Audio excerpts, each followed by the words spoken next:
CBI जांच की सिफारिश पर एलजेपी सदर चिराग पासवान ने इत्मीनान का इजहार किया है। साथ ही उन्होंने आईपीएस विनय तिवारी को क्वारंटीन करने पर अफसोस का इजहार किया। बीजेपी के राष्ट्रीय अध्यक्ष चिराग पासवान से, चिराग जी, आपने लगातार मांग की थी कि सीबीआई से जांच होनी चाहिए सुशांत सिंह राजपूत मामले की। आज भी सुबह सुबह आपने मुख्यमंत्री नीतीश कुमार से मांग की है, आखिरकार आपकी मांग मान ली गई है, कैसे देखते हैं इस कदम को?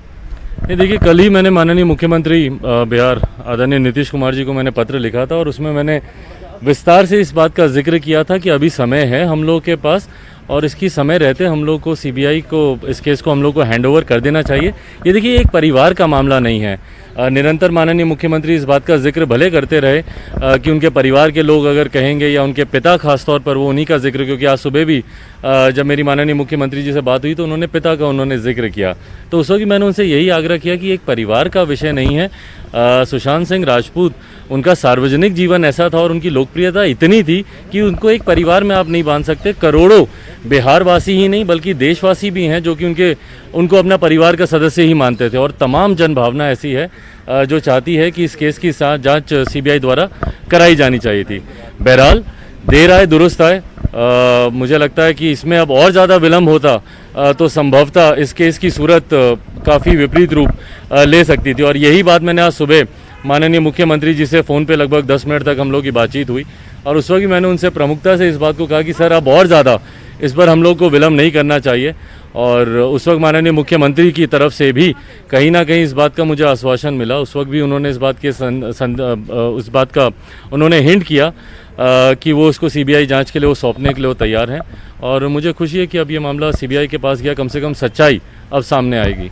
आखिर में एक सवाल, जिस तरह से तमाम चीज़ें लिंक मिल रहे हैं, जो शिवसेना के लोगों के रिश्ते जो कहे जाते हैं कि बॉलीवुड में रहे हैं, इसको लेकर के भी जांच होगी। चूँकि सीबीआई जांच करेगी तो काफ़ी व्यापक तरीके से करेगी, तो जो बॉलीवुड का जो कनेक्शन है, एक जो ग्रुपिज्म चल रहा है जिसका जिक्र आप बार बार करते हैं, तमाम जो कॉकस टूटेगा इससे सीबीआई जांच के बाद? उम्मीद ज़रूर है, सच्चाई सामने आएगी। देखिए, अभी तक तो पता ही नहीं ना कि कारण क्या है। नेपोटिज्म कारण है, ग्रुपिज्म कारण है, कोई नेक्सस है जो कि कारण है, या फिर कोई व्यक्तिगत ही कारण है। तो सच्चाई सामने आनी चाहिए और उसके बाद डेफिनेटली जो भी भ्रम है या जो भी भ्रांतियां चल रही हैं, जितनी थ्योरीज चल रही हैं, डेफिनेटली उसमें क्लैरिटी आएगी। बहुत बहुत धन्यवाद। तो ये थे एलजेपी के राष्ट्रीय अध्यक्ष चिराग पासवान। कैमरामैन अप्पू पाठक के साथ अमितेश, न्यूज 18 दिल्ली। और इस पूरे मामले पर बात करते हैं शंकर आनंद से। दिल्ली से हमारे नुमाइंदे रास्ते जुड़ चुके हैं। शंकर, आज दो बड़ी चीजें हुई। एक तो नीतीश कुमार ने सीबीआई को मामला सौंपने के लिए हरी झंडी दिखा दी, मरकज के पाले में गेंद डाल दी है, और इधर बॉम्बे हाई कोर्ट में सुनवाई टल गई है। इन दोनों चीजों को आप कैसे देखेंगे? ये पूरा मामला कहीं से कहीं पहुंचता नजर आ रहा है। शंकर,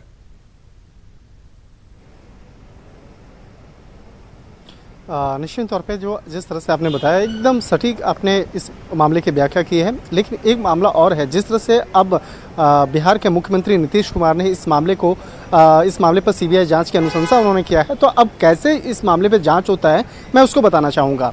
बिहार सरकार इस मामले पर अब खत जो है वो लिखेगी केंद्रीय गृह मंत्रालय को, और केंद्रीय गृह मंत्रालय इस मामले पर वो खत भेजेगा डीओपीटी में भेजने के बाद डीओपीटी उस खत को भेजता है सीबीआई, और सीबीआई से पूछा जाता है ये जो विशेष मामला है, क्या इस मामले की इन्वेस्टिगेशन आप करना चाहेंगे या नहीं।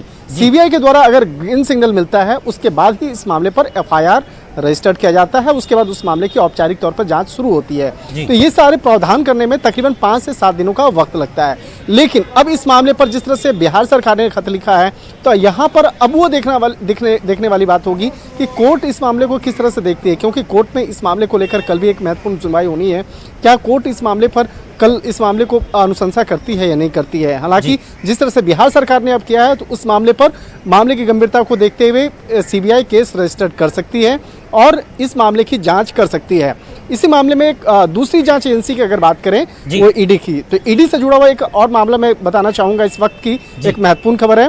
मैं इस वक्त ईडी मुख्यालय पे हूँ और मुंबई स्थित जो ईडी का ब्रांच है, वहाँ पर रिया चक्रवर्ती के जो चार्टर्ड अकाउंटेंट हैं रितेश शाह, वो पहुँचे हैं और उनसे पूछताछ चल रही है। और ईडी मुख्यालय ने इस मामले पर स्पष्ट तौर पे इस मामले की जानकारी देते हुए कहा है कि इस मामले में जो रिया चक्रवर्ती के जो चार्टर्ड अकाउंटेंट है, उससे पूछताछ चल रही है।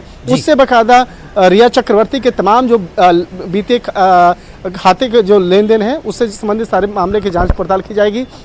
और उसके बाद रिया चक्रवर्ती की मुश्किलें इस मामले में बढ़ सकती हैं। एक तरह से देखा जाए अब सीबीआई का भी शिकंजा कसने वाला है, दूसरी तरफ देखा जाए केंद्रीय जांच से ईडी ऑलरेडी इस मामले पर जांच कर रही है और बिहार में जो केस मामला जो दर्ज किया गया था उसी मामले को आधार बनाते हुए ईडी ने इस मामले को दर्ज किया है।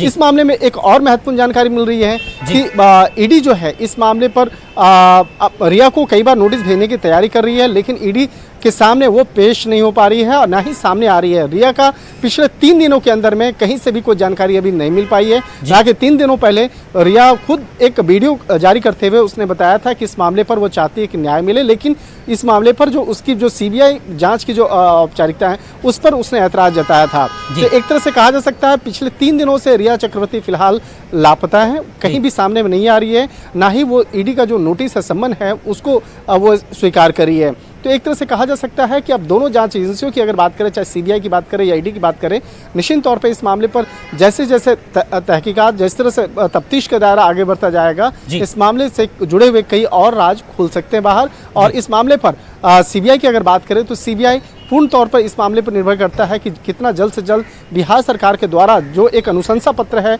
उस मामले पर सीबीआई अपनी मोहर लगाती है और इस मामले पर किस तरह से गृह मंत्रालय के बाद बीओपीटी इस मामले पर आगे की अनुशंसा करती है। जी शंकर, जिस तरह से ईडी की अब तक की जो जांच है उसमें जो चीजें अब तक निकल कर आई हैं और जो बयानात अब तक सामने आए हैं, ये पूरे मामले में कई तरह के शक दिखाए गए हैं।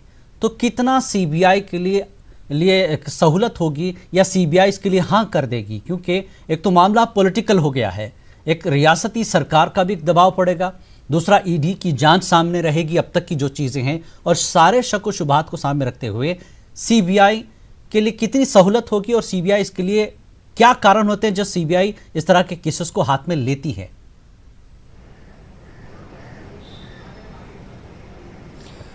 देखिए, इस मामले पर ईडी के काफ़ी वरिष्ठ अधिकारी से हमारी बातचीत हो रही थी और उन्होंने अपना नाम नहीं जाहिर करने के शर्त उन्होंने बताया कि ये पूरा जो मामला है राजनीतिक क्यों बना है, ये राजनीतिक मसला क्यों बना है। इस मामले पर रिया चक्रवर्ती का जो वास्ता है कुछ ऐसे बड़े राजनीतिक घराने से जुड़े हुए परिवार के लड़के से जुड़ा हुआ है और उसके साथ में रिया के साथ में जिस तरह से बातचीत होती थी, अक्सर मुलाकात होती थी, इसी बात की गंभीरता को देखते हुए इस मामले को सीबीआई को सौंपा नहीं जा रहा है। महाराष्ट्र सरकार के द्वारा क्यों नहीं सौंपा जा रहा है कि यहाँ पर एक पेंच यहाँ पे सामने आ रहा है, लेकिन यहाँ पर उस बड़े राजनीतिक कद्दावर नेता का नाम अभी सामने नहीं आ रहा है। और इसके साथ साथ जो रिया चक्रवर्ती के साथ में कई और भी जो वहाँ पे फिल्मसार ऐसे थे जो सुशांत के खिलाफ एक साजिश रच रहे थे। तो यहाँ जिस तरह से ये सारे इनपुट्स मिल रहे हैं, तो शायद यही वो वजह हो सकता है जिसके चलते महाराष्ट्र सरकार इस मामले को सीबीआई को ट्रांसफर नहीं करना चाहती है। लेकिन अगर इस मामले पर जिस तरह से अब तफ्तीश अगर शुरू होती है तो निश्चित तौर पे इस मामले की तार राजनीति से लेकर वो अंडरवर्ल्ड के साथ साथ में कई ऐसे लोग जो खास तौर पर ऐसे जो फिल्म स्टार और बॉलीवुड से जुड़े हुए वैसे लोग हैं जो जिसका काम ही है किसी को डराना और डरा करके अपना काम निकालना। हो सकता है कि जांच का दायरा वहां तक पहुंच सकता है। तो इस मामले में कहा जा सकता है कि एक नहीं दर्जनों नाम ऐसे आ सकते हैं सामने। जांच और जैसे सीबीआई हाथ में लेगी या जिस जांच का दायरा बढ़ेगा तो तस्वीर पूरे केस की, पूरे मामले की साफ होगी। बहुत बहुत शुक्रिया शंकर इस पूरी जानकारी के लिए।